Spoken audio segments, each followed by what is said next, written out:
I never believed Meghan Markle when she accused the royal family of being racist, when she told Oprah that someone in the royal family commented on her child's skin color in a derogatory manner. Yes, I believe someone was curious about what redhead Prince Harry and biracial Meghan Markle's future children might look like. I wondered myself, and surely Meghan and Harry wonder too. It's completely normal to wonder. There was a problem with that story the moment it came out of Meghan's mouth. When Harry told the story, he had a slightly different spin. Meghan made it sound as though it was a direct comment about her first child. Harry said it happened early in their dating relationship, long before their marriage. The more they spoke, the more they turned that story into something it wasn't. What I really believe happened? Meghan Markle was never really emotionally or mentally qualified to serve the monarchy. And she didn't want people to know she couldn't handle being a royal, so she blamed it on racism.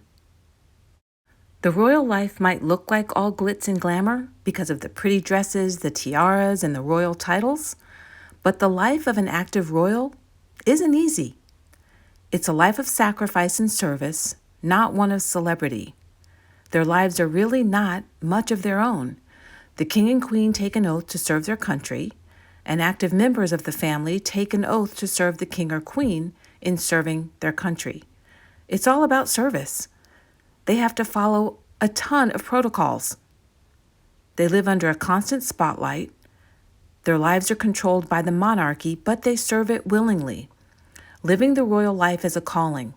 It's not for everyone, even if born into it. Long before the Oprah interview, I read that as Prince Harry's wife, Meghan would have to curtsy to Kate Middleton. That's when I knew a firestorm was about to come. There's no way Meghan Markle would bow down or curtsy to Kate Middleton. The Queen, yes, she could somewhat handle that because the Queen was older and had been Queen for decades. But Kate Middleton? They're the same age, both beautiful women. There was no way Meghan was going to play second fiddle to Kate. It was never going to happen. Meghan Markle doesn't seem to have the humility nor a desire for that lifestyle. The monarchy is a hierarchical system. Except for the king or queen, everyone bows and curtsies to someone. It's just the way it is.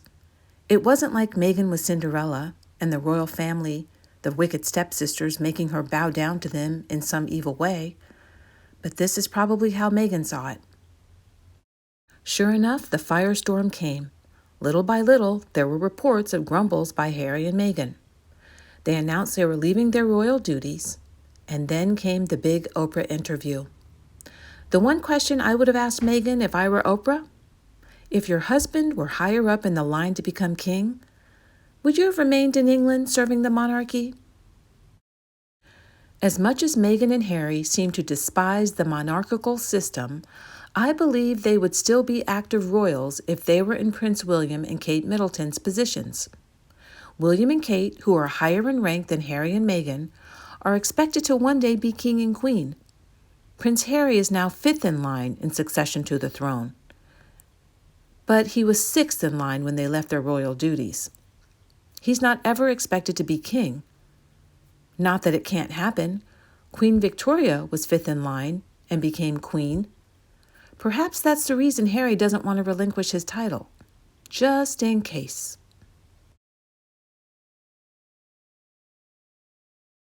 Of course, this is my opinion, but I believe the racist accusation was created to divert the truth, that Meghan was in over her head.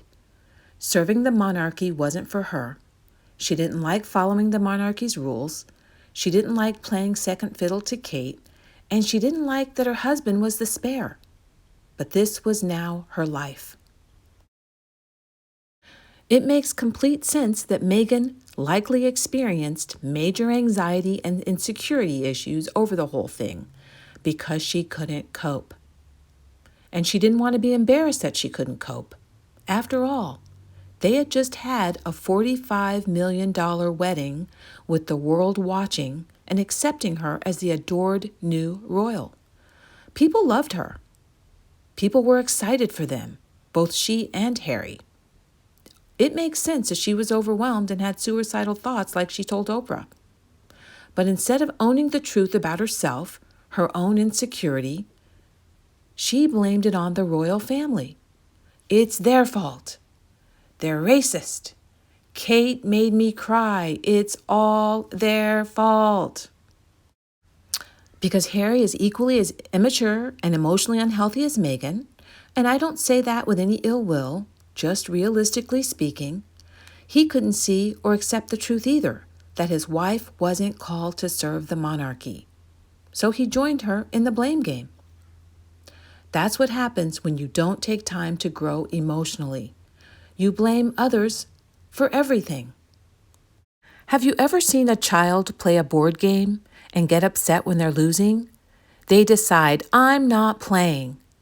Then they mess up the whole board because if I can't win, no one else will. That's Meghan and Harry.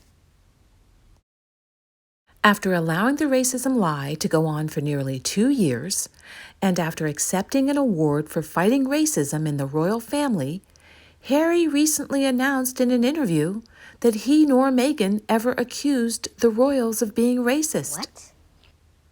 Harry is unable to accept responsibility.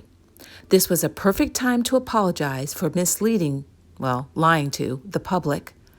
I wonder, by the way, did Oprah give Meghan and Harry a stern talking to like she did author James Frey for making her feel bamboozled? Because yes, Oprah, you were bamboozled by Meghan and Harry. Meghan wasn't able to respect the monarchy and at the same time understand that she and her husband could have exited the monarchy with dignity and grace. They needed to trash the entire system in an attempt to elevate themselves. How sad. Prince Harry and Meghan Markle can learn some things from Jacinda Ardern, the Prime Minister of New Zealand, or I should say the former Prime Minister of New Zealand. Jacinda announced, kind of out of the blue, that she was resigning as the Prime Minister of New Zealand. She didn't trash the position or any of her colleagues, even though some say she's resigning because she was mistreated. You know, the truth is you can always find fault in everything, right? But Jacinda simply recognized that the position was no longer for her. Jacinda said, I'm leaving because with such a privileged role comes responsibility. The responsibility to know when you are the right person to lead and also when you are not. Now that's how it's done, Harry and Meghan. You walk away with grace and dignity without trying to destroy the entire board game.